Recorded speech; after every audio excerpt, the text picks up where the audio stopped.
DT news live 24 ખબર તમે ચાહો। રમેશભાઈ સરપંચ રમેશભાઈ સરપંચ રમેશભાઈ સરપંચ દુલભજીભાઈ દેથરિયા મોરબી નવા જાંબુડિયાદરમાં સીધી સોસાયટીના રહીશો ઘણા વર્ષોથી વિકાસથી વંચિત છે। સામાજિક કાર્યકર જગદીશભાઈ બાંભણિયાએ ધારાસભ્ય દુલભજી દેથરિયા અને જાંબુડિયા સરપંચને મીડિયાના માધ્યમથી કડક શબ્દોમાં હાકલ કરી છે।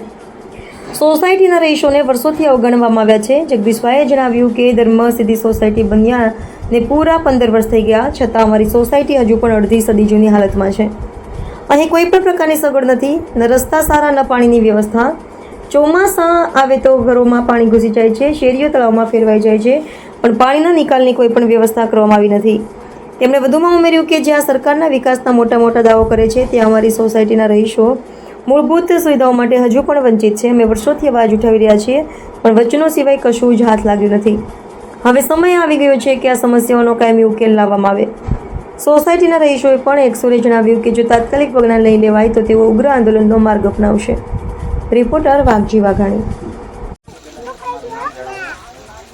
મારું નામ જગદીશભાઈ બાંભણિયા, સામાજિક કાર્યકર, જાંબુડિયા ગામ ખાતે આવેલું ધર્મ સિદ્ધિ સોસાયટી।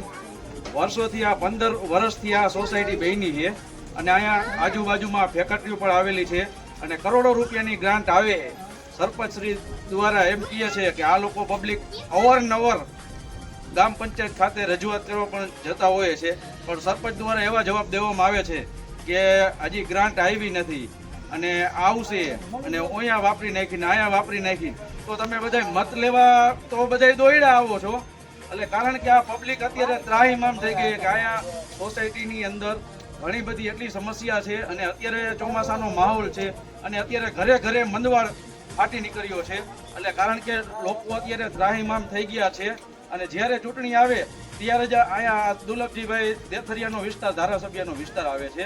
તો દુલભજીભાઈ અત્યારે પબ્લિક દ્વારા મને કહેવામાં આવ્યું કે ભાઈ આટલા સમયની અંદર ચૂંટાણાથી પછી એક ફેરે પણ અમારા ગામની મુલાકાત નથી લીધી કે દુલભજીભાઈ, હું તમને બધાને હાથ જોડીને વિનંતી કરું છું કે આ અત્યારે આ 15 વર્ષથી આ લોકોને અત્યારે હાલાકીનો સામનો કરી રહ્યા છે, તો તાત્કાલિક ધોરણે અહીંયા રોડ રસ્તાનું તમે કામ ચાલુ કરો અને જો નહીં કરવામાં આવે તો અહીંથી બધું એઠવાડું ઉપાડીને પંચાયતમાં નાખવામાં આવશે અને દુલભજીભાઈ દેથરિયાની ઓફિસે પણ જવામાં આવશે અને ઉગ્ર આંદોલન પણ કરવામાં આવશે। જય હિન્દ, જય ભારત।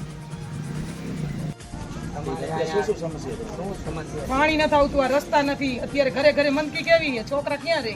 છોકરા ભણવા કઈ રીતે જાય? નથી બાલ મંદિર, ગાડીઓ નથી હાલતી, ગાડીઓ બધી તો ઠીક, પણ મરે એ માણાને લઈને અમારે ક્યાં હાલવાનું?